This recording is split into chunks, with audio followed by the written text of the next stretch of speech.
Hi everyone, it's me Arvie and I'm here to share with you my secret to a whiter underarm. So alam ko naman marami sa ating mga Pilipino ang namomroblema sa maitim na kilikili.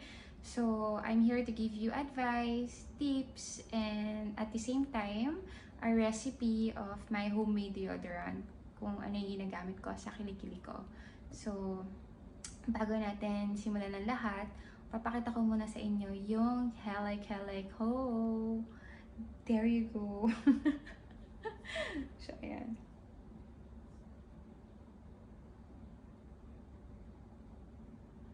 Oh, yeah. Posing pa. So, simulan na natin. Saan ba nanggagaling yung itim na yun, di ba? Kung ligo ka naman ng ligo, scrub ka naman ng scrub, pero hindi nawawala yung itim, di ba? Depende kasi talaga yan. Feeling ko, personally, this is what I believe. I'm not a doctor and I'm not a nurse. Ito yung paniniwala ko na kaya maitim yung kilikili natin is because it depends dun sa mga ginagawa natin sa katawan natin. And at the same time, kung ano yung nangyayari sa loob ng katawan natin. Let's say, for example, yung deodorant na ginagamit mo, akala mo hiyang sa'yo, pero hindi pala. So, magpapalit ka. So, pag nagpalit ka, another deodorant na naman yon. So, ang dami ng chemicals na dumapo siya sa kilikili mo, ang end up, imbis na pumuti siya, lalo siyang nangitim. Lalong mas pumangit, nagkaroon ng rashes, basta nangitim siya, alam mo yun. So, I don't think it's advisable na papalit-palit ka ng deodorant na brand. Di ba minsan meron sila mga pangako na in 2 weeks time, puputi na yung kilikili mo. Wow. Actually, pwede. Kasi nilagay naman nila doon, clinically proven and tested. So, pwede nga siyang mangyari na pumuti yung kilikili mo in just 2 weeks time.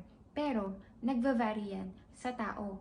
Depende yan sa balat ng tao. Pwedeng yung model nila, na kinuha nila, gumana nga in 2 weeks pumuti, pero sa'yo umabot ng 3 months. So, yun lang talaga yun eh. It's either habaan mo yung pasensya mo, gamitin mo siya for at least 3 months para makita mo yung result. Kasi kung maniniwala ka doon sa packaging na in 2 weeks time makita mo na yung result tapos wala namang result, madi-disappoint ka lang. Ano pa ba? So, yung nangyari sa loob ng katawan natin, one major example is minsan pagka nabuntis, pagka daw may itim kilikili mo, ibig sabihin yung anak mo lalaki. Pero marami rin akong kilala na ang anak nila is babae, pero maitim pa din yung kilikili nila. Depende talaga yan. Minsan, ayun yung nag-trigger kung bakit umitim yung kilikili natin. Tapos, even after giving birth, maitim pa din siya. Meron pa rin solusyon dyan. Make sure na hydrated ka lagi. Inom ka ng maraming tubig. Nakakatulong talaga yun in all fairness. Come up ako with my own deodorant. Homemade siya, made from mga natural ingredients. So far naman, nakita niyo naman yung resulta. Diba? Puti naman siya. Don't get me wrong, pwedeng effective siya sa akin, pero hindi rin sa'yo.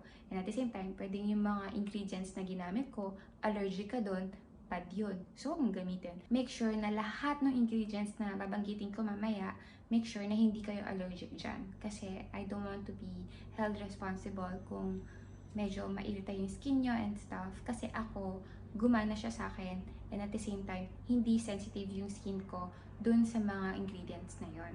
Okay? Simulan na natin. So these are the materials and ingredients that we'll be needing.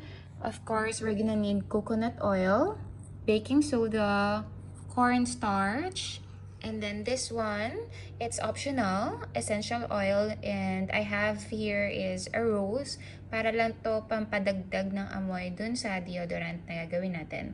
And then you're gonna need an airtight jar. And then you need measuring cups and spoons, and of course, panghalo, a spoon. So, ayan. Simulan na natin. First, i-ready natin yung jar natin. Ayan. And then, get your baking soda. 2 tablespoons of baking soda. So, kita nyo naman, paubos na yung baking soda ko.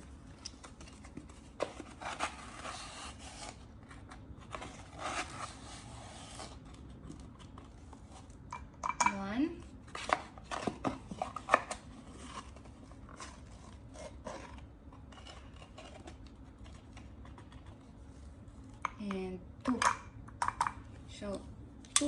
tablespoons of baking soda.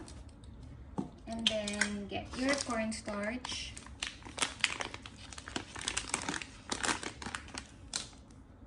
And you're gonna need 1/3 cup of cornstarch.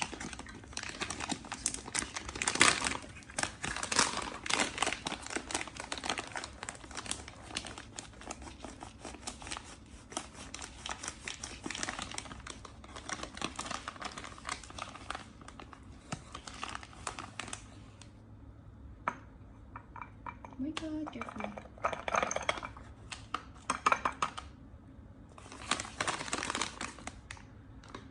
And then you're gonna need 1/3 cup of coconut oil.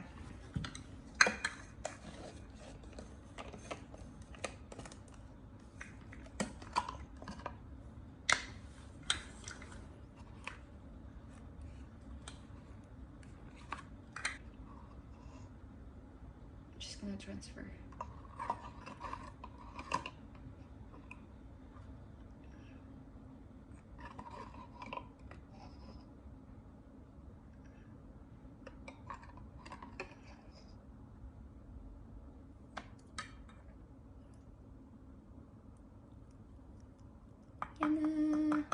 It's kind of messy, guys, but I'm gonna clean it later.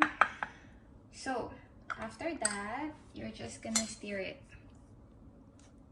Konti, nahiya naman ako sa inyo. And then, just stir it.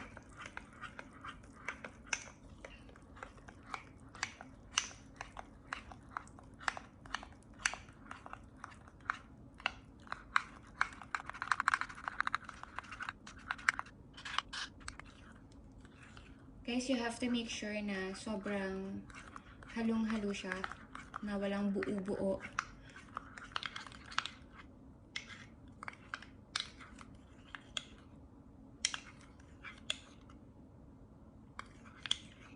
So, dapat ganyan yung texture niya after.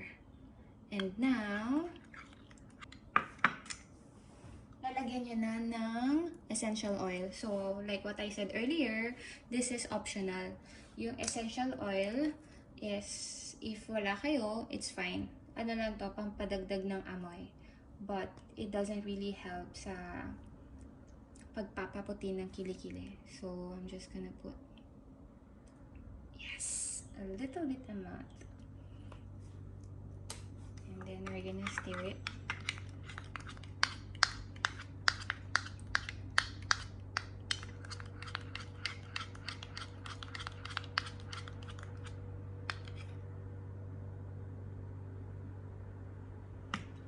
And there you go. Bango. It smells like rose. So, make sure na i-close nyo lang siya ng mabuti. And yan, meron na kayong sarili nyong deodorant. Test nyo muna. Okay? Let's say, for example, gumawa na kayo ng ganito.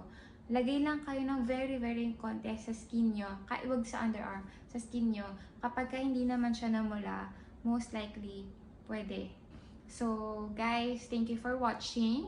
Please don't forget to like and subscribe and hit the bell button below para maka-receive kayo ng mga notification ng upcoming videos ko like this, tutorials, homemade DIYs, and everything nice. O, diba? Thank you. Bye!